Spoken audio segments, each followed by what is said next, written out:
Ange, beginning of February, 25 league games played, 13 to go. One piece of silverware already won. Top of the league, so right up there competing for the title. Some big fixtures to hit as well. Even by your own high standards and modest nature, you must be extremely satisfied with the team's current position.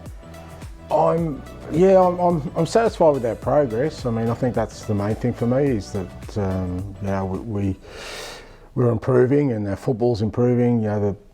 After January, sort of the quality of our squad's improved. So all those kind of things have given us the outcomes you're talking about. But for me, it's the progress that's the most important thing, because we need to keep progressing. That's the key thing for us, to keep improving. And I think we've set ourselves sort of a good foundation for that. You call it a foundation. The fans are loving the football that they're seeing. What does a 100% performing Ange Postecoglou team actually look like then? Well, I don't know myself, because I kind of sort of just build the team and we try and play the best football we possibly can. But I do know that there is improvement in us. I know we can get better. It's only natural, considering the time we've spent together as a group, players, staff, and the belief you can see is growing within the group. So for me, always it's about sort of what's the next layer, and I just see quite a few more layers in this team. Whenever we put footage out on social media, we see the team celebrating goals or walking around the pitch at full time. The fans comment on the togetherness of the team. You can certainly see on the pitch how the players work for each other. Is this something that happens as a byproduct of the way you train, or is it something that you specifically try to instill in the group? I don't think you can artificially manufacture that. It's got to be organic, and I think the key thing is people. You get the right people in the building in terms of staff, players, and then the environment sort of grows from there, because people who respect one another and appreciate the privileges we have as doing what we love, and come into sort of the building every day and live and breathe that creates, I think, that togetherness. Now, there are things we do as a staff, and myself in particular, to create a space where the players can build their own culture reflective of who they are. Because, mate, I've got no idea what 18 to 30-year-olds like these days. I mean, I just listen to the music and I have to run out of the room. So it's not about me trying to impose what I think their dressing room should look like. It's up to them. But within that, I think it's always about people. You get the right people, and those kind of things take care of themselves. You talk there about making sure they know the privileged position that they're in. Does that come from a place similar to some of the comments you make about football and about making sure that the fans come in and forget about the problems? You are one of them, working class background, you know the real football fan and how they feel and how important their football is.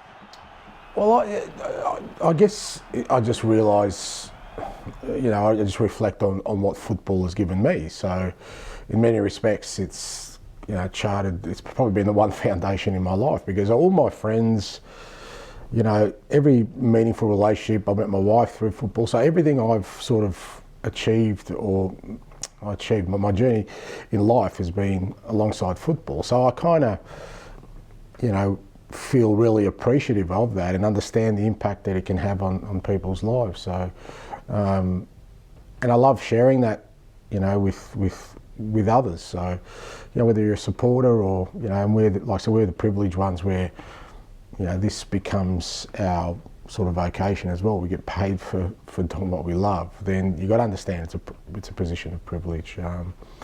Because I've got no doubt that if I wasn't doing what I'd be doing, I'd be a fanatical supporter, of a football club. I'd be all in, because that's how much I love the game. Do you think that element of the game, as I said, that kind of working class, don't forget your roots, where you came from, do you think that's something that's lost, or the game is losing as it gets bigger and, money, popularity, commercial elements? I think it's, I think the good football clubs, or the strong football clubs, the strong sporting clubs, understand that still.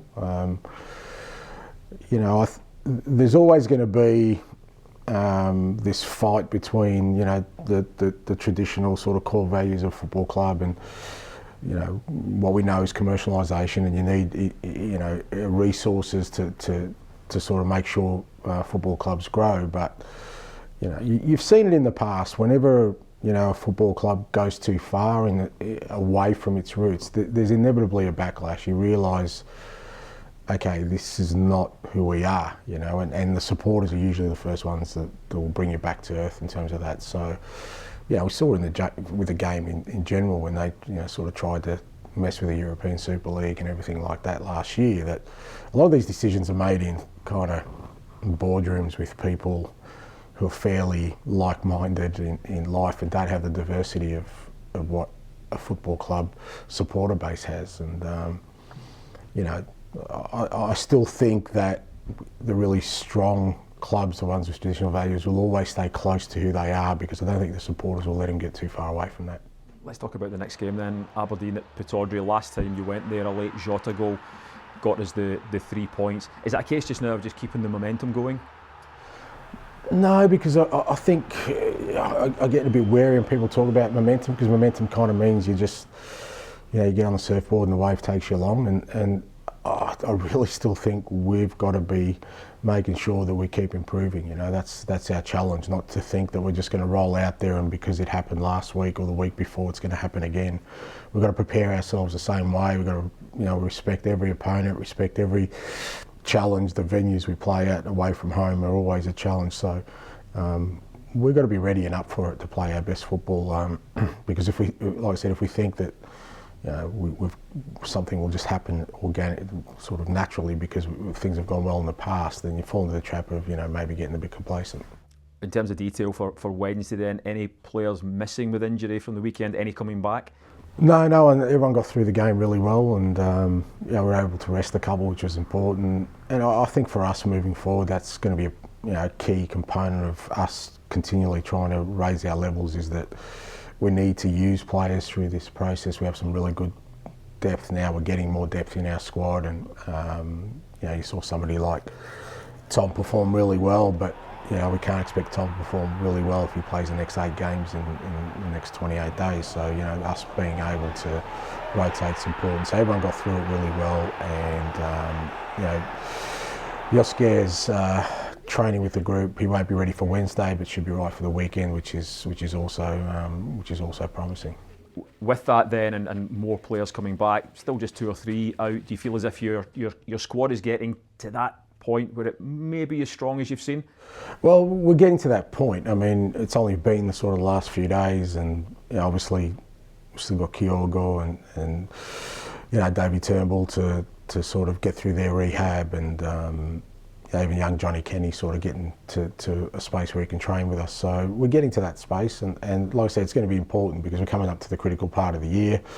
We're still in 3 competitions. We want to do well in all 3 competitions. All those kind of objectives are there, and we're going to need a strong squad to get there.